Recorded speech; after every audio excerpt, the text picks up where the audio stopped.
There are laws that make you pause, and this is one of them. In Michigan, if someone uses part of your property openly without permission for 15 years, they may be able to go to court and have that use recognized as a legal easement. For example, if your neighbor mows a strip of your land for 15 years and you never object, they could potentially ask a court to formalize that right. That doesn't mean they own your land, but it could mean you can't stop that specific use. I recently came across a listing that was landlocked and mentioned both a prescriptive and a deeded easement. That's important because these are not the same thing. And when a property doesn't touch a road, the type of easement matters. So let's break down how easements actually work. This parcel looks fine at first glance, but there's one problem. It doesn't legally touch a road, and that can completely change what you're buying. Landlocked means a property has no legal access to a public road.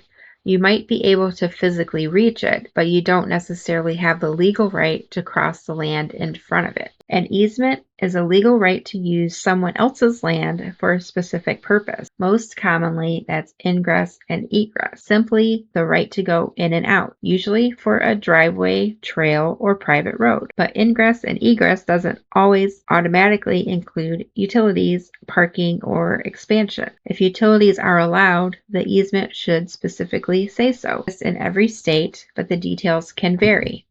There are several ways easements show up in Michigan. First, a deeded or express easement. This is written down, recorded, and tied to the property. It defines width, purpose, and location. This is the cleanest and most lender-friendly type. Second, an easement by necessity. This can occur when a large parcel is split and one piece becomes landlocked.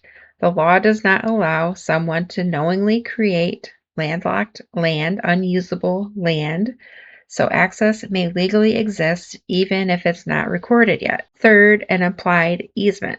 This happens when land was historically used a certain way, like a shared driveway or septic, and then divided. The prior use can create ongoing rights. Fourth is the prescriptive easement. This is the one people get nervous about. This is where the 15-year rule comes in. It involves open, continuous use without permission and without the owner stopping it. Michigan's prescriptive period is commonly referred to as the 15-year rule. If someone openly uses access across land for 15 years without your permission and without interruption, they may attempt to claim a prescriptive easement. But permission defeats prescription. So if a neighbor crosses your land to fish and you gave them permission, they generally cannot later claim a right.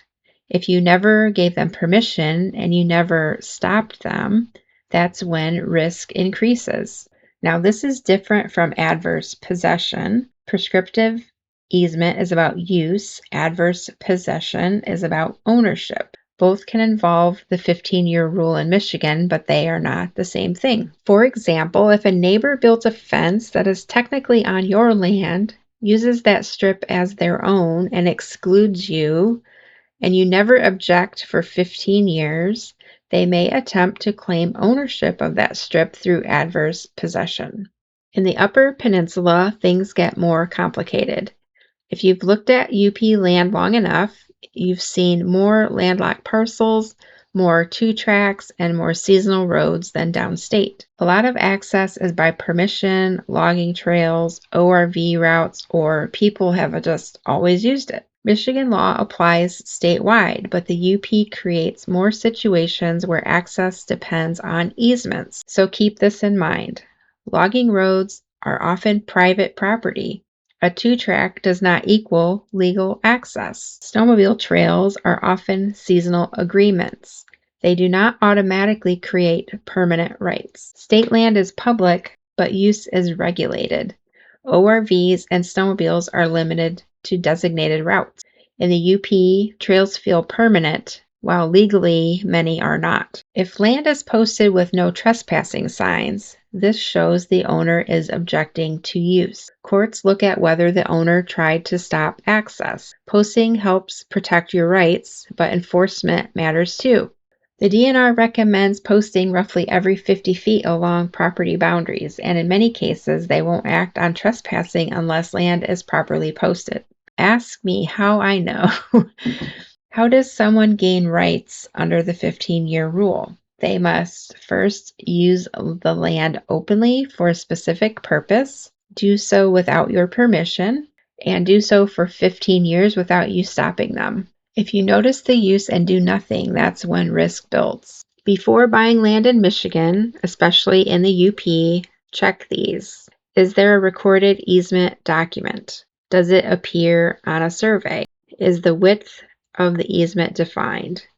Is it labeled for ingress and egress only? Is it year-round access? Who maintains the easement?